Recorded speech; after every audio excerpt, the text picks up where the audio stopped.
So இப்போ அடுத்து பார்க்க போகிற கொஸ்டின் வந்து மின் இருமுனையின் இந்த 2 மின் இருமுனை இருக்குது. மைனஸ் கியூ மின் துகள் ப்ளஸ் கியூ மின் துகள் ரெண்டும் ஒரு சிறிய இடைவெளியில் பிரித்து வச்சோம் அப்படின்னா அதுவும் இந்த இடத்துல ஒரு மின் இருமுனையை உருவாக்கும். இது நம்மளுக்கு தெரிஞ்ச ஒரு 2 மார்க். ஓகேவா?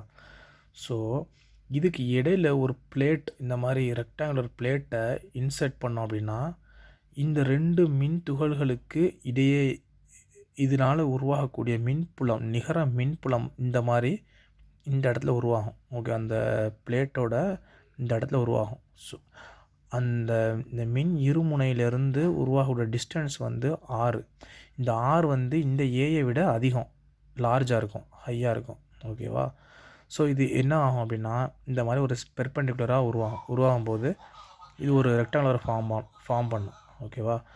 ஸோ அப்போ மொத்த நிகர மின்புலம் வந்து இந்த இடத்துல உருவாகும். நிகர மின்புலம் என்ன செய்யும்? இந்த இடத்துல உருவாகும்.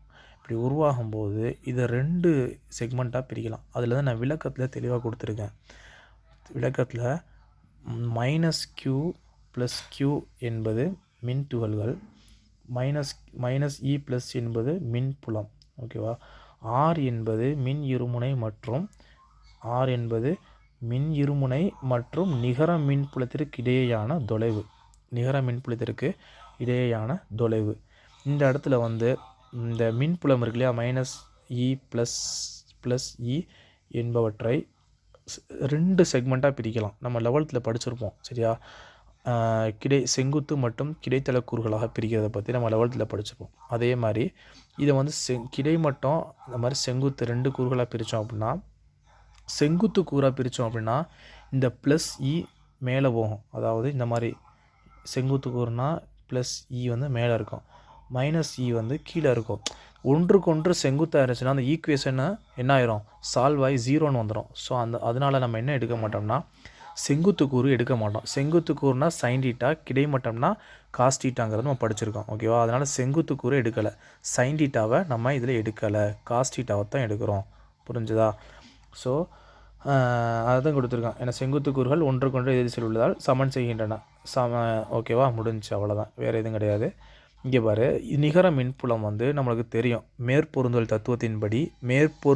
தத்துவத்தின்படி E total which is equal to E minus, அதாவது மைனஸ் ஏரியாவில் உள்ள மின்புலம் ப்ளஸ் சைடில் உள்ள மின்புலம். ஓகேவா? இந்த இடத்துல ப்ளஸ்ஸு, நிகர மொத்தம் வரும்போது ப்ளஸ்ஸு. ஓகேவா? அடுத்து நல்லா கவனிங்க. ஸோ இதை வந்து கிடைமட்ட கூறுகளாக பிரிக்கிறதுனால E total which is equal to, இந்த இடத்துல மைனஸ் எப்படி வருது அப்படின்னா, இந்த இடத்துல நல்லா கவனி, மைனஸ் எப்படி வருதுன்னா அதாவது இந்த +E, இந்த +Eயை வந்து இந்த மாதிரி பிரிக்கிறோம். கிடைமட்டமாக பிரிக்கும் போது எந்த சைடு இருக்குது? லெஃப்ட் சைடு நோக்கி இருக்குது. லெஃப்ட் சைடு நோக்கி இருந்துச்சுன்னா நம்ம என்ன செய்யணும்? மைனஸ் போடணும். ஓகேவா? அதே மாதிரி இங்கே பாருங்கள், இந்த இடத்துல E + இருக்குது, அதையும் என்ன செய்கிறோம்? கிடைமட்டமாக இந்த சைடு பிரிக்கிறோம். அப்போ ரெண்டும் ஒரே சைடில் இருக்குது. அப்போ இதுக்கு என்ன வந்துடும்? இதுக்கு முன்னாடி என்ன வந்துடும்? மைனஸ் வந்துடுமா? அப்போது இது ஈக்குவேஷன் நம்பர் 1. இது வந்து என்னது? Equation number 1.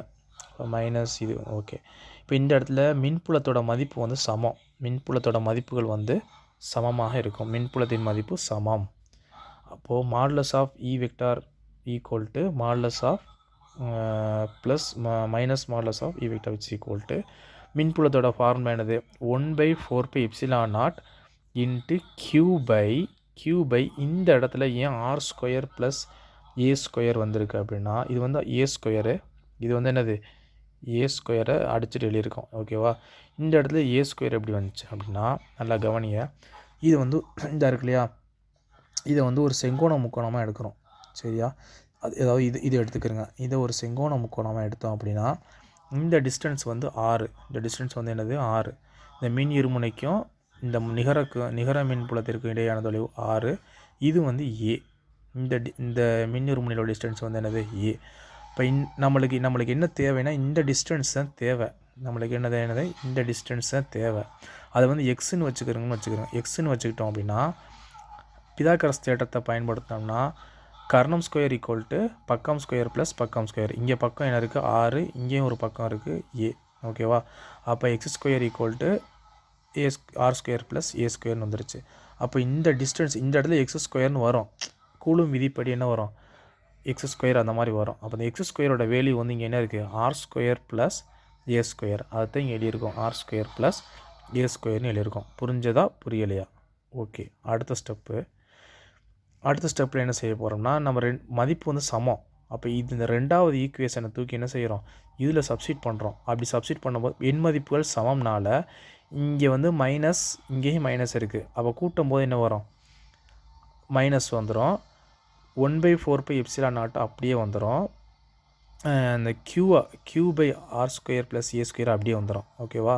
இப்போ இந்த இடத்துல 2 தடவை வரும். 2 தடவை போடுறதுனால என்ன வரும்? கூட்டினோம்னா 2q காஸ் தீட்டா இங்கே அப்படியே இருக்குது. பி கேப்பு இந்த ஈக்குவேஷன் நம்பர் 1ல் உள்ள p cap by r square plus A square. ஓகேவா? இந்த ஸ்டெப் முடிஞ்சா அடுத்து நம்ம என்ன செய்யணும் அப்படின்னா, இந்த காஸ் தீட்டாவோட வேல்யூ கண்டுபிடிக்கணும். இந்த காஸ் தீட்டாவோட வேல்யூவை இந்த செங்கோண முக்கோணத்திலிருந்து கண்டுபிடிக்கணும். ஓகேவா? இந்த காஸ் தீட்டாவோட ஃபார்முலா நம்மளுக்கு வந்து என்ன அப்படின்னா, அடுத்துள்ள பக்கம் பை கர்ணம். அடுத்துள்ள பக்கம் பை கர்ணம். அப்போ இந்த இடத்துல அடுத்துள்ள பக்கம் வந்து என்ன இருக்குது? ஏ. அடுத்துள்ள பக்கம் என்ன இருக்குது? ஏ. அந்த அடுத்துள்ள பக்கம் ஏயை தான் இங்கே எழுதியிருக்கோம். ஓகேவா? அடுத்துள்ள பக்கம் ஏங்கிறதுங்க தான் இங்கே எழுதியிருக்கோம். கர்ணமத்தோட வேல்யூ என்னது? X square equal to R square plus A square. இப்போ நம்மளுக்கு எக்ஸு தான் தேவை. அப்போ எக்ஸு தேவை அப்படின்னா எக்ஸை இங்கே வச்சுக்கிட்டு இந்த ஸ்கொயர் இங்கிட்டு வந்துச்சுன்னா ரூட்டாக மாறிடும். அப்போ root of R square plus A square. ஓகேவா? இந்த வேல்யூவை தான் நம்ம என்ன செய்கிறோம்? இந்த இடத்துல கர்ணத்துக்கு சப்ஸ்டியூட் பண்ணியிருக்கோம். இந்த இடத்துல சப்ஸ்டியூட் பண்ணியிருக்கோம். ஓகேவா? காஸ் தீட்டாவோட மதிப்பு என்ன? இப்போ A by root of R square plus A square. A by root of R square plus A square. இந்த வேல்யூவை கொண்டுட்டு வந்து என்ன செய்கிறோம் அப்படின்னா, இந்த காஸ் தீட்டாவுக்கு சப்ஸ்டியூட் பண்ணுறோம். அதுதான் நீங்கள் போட்டிருக்கேன். A by root of R square plus A square நீங்கள் சப்ஸ்டியூட் பண்ணியிருக்கோம். புரிஞ்சா புரியலையா? ஓகே. சப்ஸ்டியூட் பண்ணியாச்சா? இது அடுத்த ஸ்டெப்பில் என்ன வந்துடும் அப்படின்னா, இந்த தொகுதி இருக்கு இல்லையா, இந்த தொகுதி மட்டும் இந்த தொகுதியில் அப்படியே இருக்கும். 2qa அப்படின்னு வந்துடும். ஆல்ரெடி இங்கே இது டினாமினேட்டர் அப்படியே இருக்குது. ஆர் ஸ்கொயர் ப்ளஸ் பகுதி அப்படியே இருக்குது. இந்த இடத்துல இந்த பகுதி என்ன வந்துடும்? நம்ம மேத்தமெட்டிக்கல் இதுபடி கீழே வந்துடும்.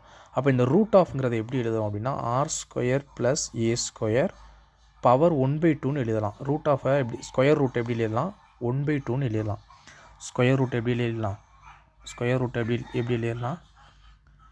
ஆர் ஸ்கொயர் ப்ளஸ் ஏ ஸ்கொயர் பவர் 1/2ன்னு எழுதிடலாம். ஓகேவா? இது எழுதியாச்சு. அப்போது நம்மளுக்கு நார்மலாக தெரியும் இந்த டிஸ்டன்ஸு ஏயோட டிஸ்டன்ஸ் வந்து ரொம்ப கம்மி, இதை விட ஆரை விட. அதனால் ஏ டேமை எலிமினேட் பண்ணிடலாம். இப்போ இந்த இடத்துல அடிமான ரெண்டும் சமமாக இருக்குது. அப்போ என்ன சார், அடிமான ரெண்டும் சமமாக இருந்தால் அடுக்கு ரெண்டையும் கூட்டணும். அப்படி கூட்டும் போது இங்கே இந்த இடத்துல பவர் 1 இருக்குது, இந்த இடத்துல 1/2 இருக்குது. அப்போது அதுதான் இங்கே கூட்டி காமிச்சிருக்கேன். 1 + 1/2 which is equal to என்னது? 3/2. இந்த இங்கே மீச்சியமாக எடுத்தோம்னா 2 வரும். 2 1 3/2. சரியா? அதுதான் இங்கே என்ன இருக்கும்? இது ஏயை எலிமினேட் பண்ணால் ரிமைனிங் இந்த ஆர் ஸ்கொயர் மட்டும்தான் இருக்கும். இந்த ஆர் ஸ்கொயர் மட்டும்தான் இருக்கேன். அப்போது பவரில் 3/2 இருக்கும். இந்த 2ஐயும் கேன்சல் பண்ணால் இங்கே என்ன வந்துடும்? க்யூப் வந்துடும். ஆர் க்யூப்னு வந்துடும்.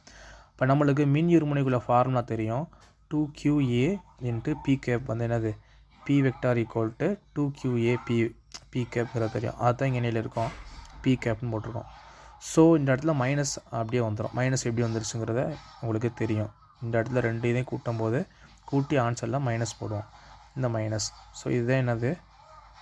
நடுவரை கோட்டுக்கு உள்ள இது மின் இருமுனையினால் நடுவரை கோட்டில் ஏற்படும் மின்புலத்திற்கான கோவை.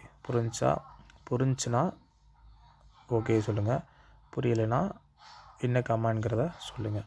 அடுத்த தடவை பண்ணிக்கலாம். ஓகேவா?